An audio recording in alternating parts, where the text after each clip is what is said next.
Bienvenidos al canal de Noticias Diarias. El ejército ruso ahora está literalmente cojeando en Ucrania. Los ataques del ejército ucraniano dispersaron al ejército ruso. El ejército ruso espera su fin al borde del abismo. Voces quebradas se alzan desde dentro del ejército ruso, que se debilita día a día en la guerra de Ucrania. Las actitudes y movimientos de los soldados rusos en el ejército ruso han estado en la agenda de las autoridades rusas en los últimos días. Los soldados rusos tienen miedo incluso de ir a los frentes en Ucrania. Los logros legendarios del ejército ucraniano han intimidado a los soldados rusos. Según las noticias de los frentes rusos, el número de soldados que huyen de los cuarteles rusos y de los frentes rusos en los últimos días es bastante elevado. Se sabe que la mayoría de los soldados rusos que escaparon del frente se rindieron al ejército ucraniano. Las aguas no están tranquilas en el ejército ruso. En el ejército ruso debilitado en la guerra de Ucrania se han dibujado banderas de caos y rebelión. Las imágenes de soldados rusos caminando hacia una base militar en la ciudad de Kazán surgieron el otro día, y los soldados rusos aparecen en rebelión abierta en las imágenes grabadas. Los soldados rusos movilizados que se preparaban para la guerra en Ucrania llevaron a cabo un cese masivo en Kazán, en la parte suroeste de Rusia. Se ve claramente en las imágenes de los reservistas rusos que no tienen suficiente equipo y entrenamiento. Las imágenes muestran a soldados rusos en uniforme marchando hacia una puerta vigilada y pidiendo que los dejen entrar.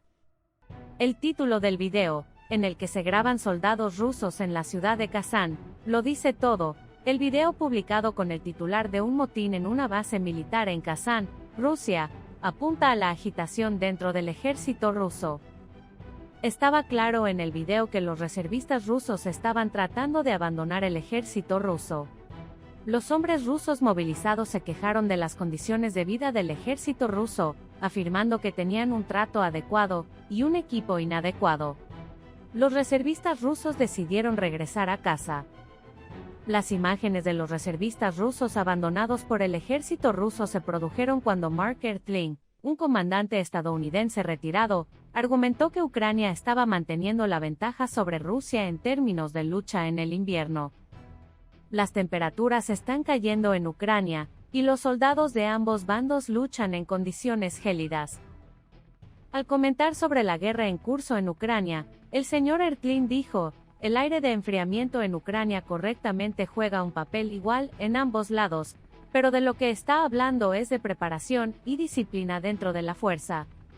Afirmó que hay una falta de disciplina, falta de liderazgo y equipo inadecuado.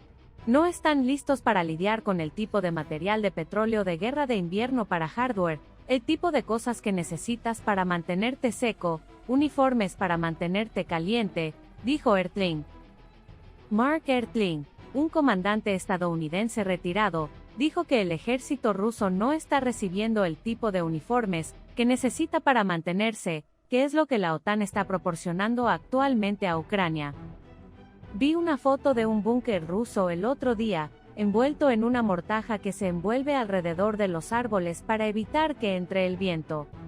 Los ucranianos tienen tiendas de campaña, tienen búnkeres subterráneos, agregó Ertling.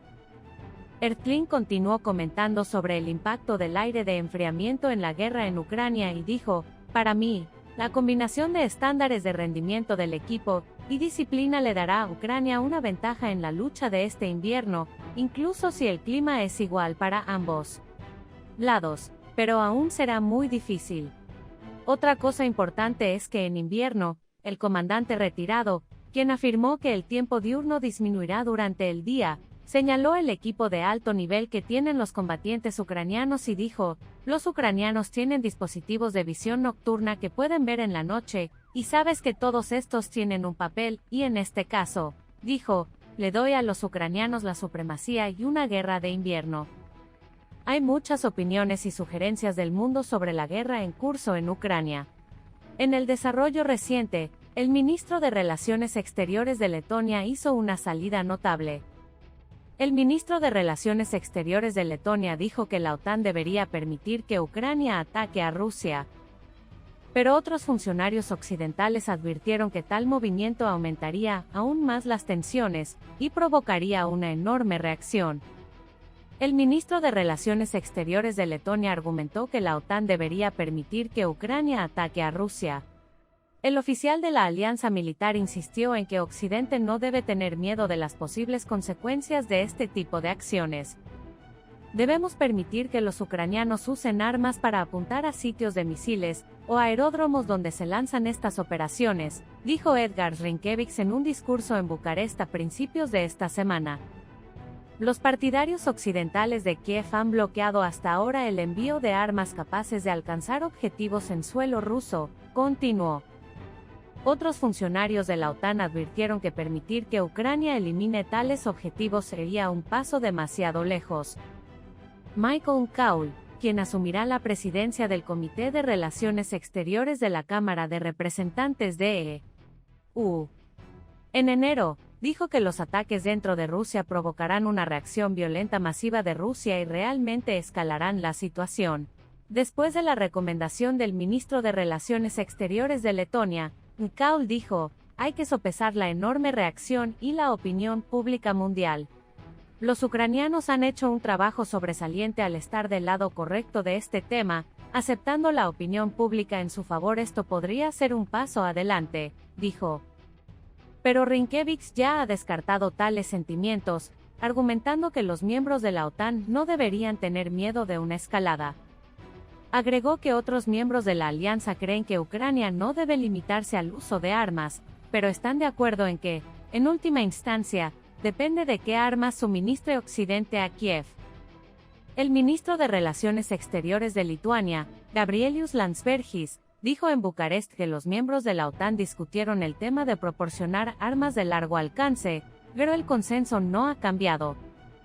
El canciller lituano agregó que Kiev está tratando de comprar armas de países occidentales, sin advertencias políticas. El canciller italiano, Antonio Tajani, se pronunció sobre el tema. El funcionario italiano también dijo que su país está en contra de desencadenar más tensiones con Rusia. Tajani subrayó que la propia Italia no está en peligro directo, y que estamos en contra de la escalada del conflicto. En respuesta a los comentarios de Rinkevich, la embajada rusa en Riga se mostró sorprendida de que la sugerencia viniera del jefe del departamento diplomático de Letonia, no de un experto militar loco, en una publicación en sus canales de redes sociales. La declaración incluía las siguientes declaraciones: si esto no es una incitación a iniciar una guerra a gran escala, ¿qué es? Hubo palabras de reproche. Otro desarrollo que se destacó durante la guerra en Ucrania es la tensión entre India y el líder ruso. El líder indio Modi está sacando la alfombra debajo de Putin mientras ordena a Rusia que retroceda contra la amenaza. El primer ministro indio le dio una bofetada apenas velada a Vladimir Putin, quien llamó a la despolitización del suministro mundial de alimentos. El líder indio Narendra Modi se ha abstenido hasta ahora de condenar públicamente la invasión rusa de Ucrania a Vladimir Putin. Pero Modi dijo que el mundo no debería estar en guerra. Nuestra era no tiene por qué ser la era de la guerra, dijo el líder indio en un comunicado. De hecho, no debería ser uno. Añadió. No es la primera vez que el líder indio abofetea a su homólogo ruso. Hablando en una reunión con Putin en Uzbekistán en septiembre, Modi criticó abiertamente la guerra de Rusia contra Ucrania y expresó su desaprobación por las operaciones de Putin. Agregó que el camino a seguir en el conflicto es la paz y regañó a Putin por hacer la guerra. Pero su reciente reunión con Vladimir Putin parece indicar que India se está distanciando de Rusia. El líder indio también se comprometió a utilizar la presidencia del G20 para despojar el suministro mundial de alimentos, fertilizantes y productos medicinales para evitar catástrofes humanitarias. India asume oficialmente la presidencia del grupo de las 20 principales economías para el próximo año, colocando el clima en la cima de las prioridades del grupo. India ha logrado avances significativos hacia sus objetivos climáticos en los últimos años, pero ahora es uno de los países gaseosos que más calientan el planeta. Compuesto por las economías más grandes del mundo, El G20 tiene una presidencia rotativa cada año con un Estado miembro diferente responsable de la agenda y las prioridades del grupo. Los expertos creen que India utilizará la gran fase de la presidencia del G20 para avanzar en sus planes climáticos y de desarrollo. El invierno negro ha comenzado a mostrar su duro rostro en Ucrania. Los reservistas, que están incluidos en el ejército ruso, muestran sus quejas sobre sus condiciones de vida escapando del ejército. Esta acción, tomada por los reservistas rusos, parece que causará grandes problemas al ejército ruso avanzado. Para poner fin a la persecución rusa en curso en Ucrania, muchos líderes llaman al líder ruso Putin a asumir la responsabilidad. Sin embargo, los oídos del líder ruso Putin no están cerrados, lo único en lo que se enfoca la rusa líder es en la victoria, pero no parece posible que el líder ruso logre una victoria en Ucrania, con los ojos cerrados.